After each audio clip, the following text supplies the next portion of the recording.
XFM News. On point.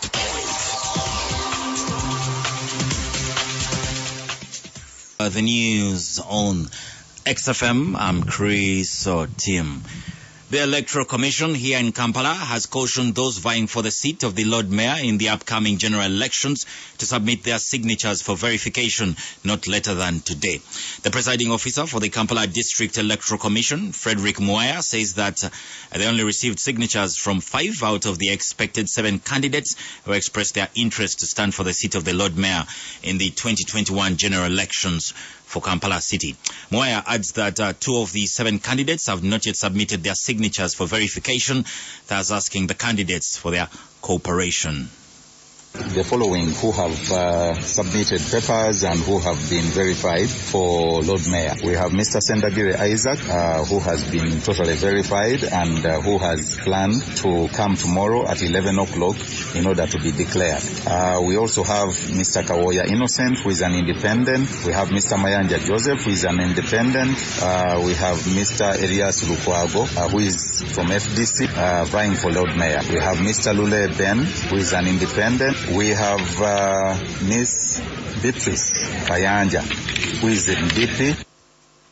Meanwhile, Muaya says that whoever fails to meet the requirements by the nomination deadline of the 1st of October will just be left out. Special message to those who are vying for Lord Mayor is that they need to give us time to go through their papers, because it doesn't take a very short time to verify their papers. So we request them to submit their papers probably not later than tomorrow, because we need to verify their papers and we don't want them to have any excuse as to why we would not be able to verify them. Now, staying with the 2021 mayor election news, the former Forum for Democratic Change diehard Nabila Nagai Sempala has won the National Unity Platform ticket to contest for the seat of Lord Mayor for Kampala.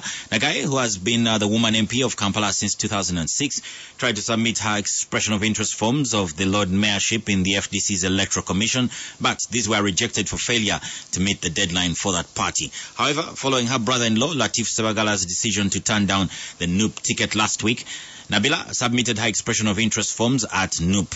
During the vetting process by the Election Management Committee of this party, which were conducted yesterday, Nabila scored 88%, whereas her rival Sheikh Kudra Sali scored 43%. She has applauded NUP leadership for entrusting her with such a big task, unlike the FDC, which despised her capability.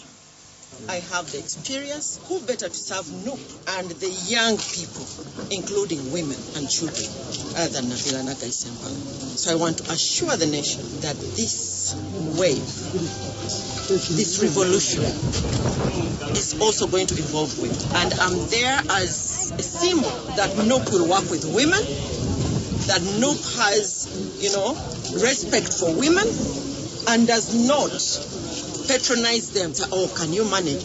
No. So the loss for the other party is a gain for NUP.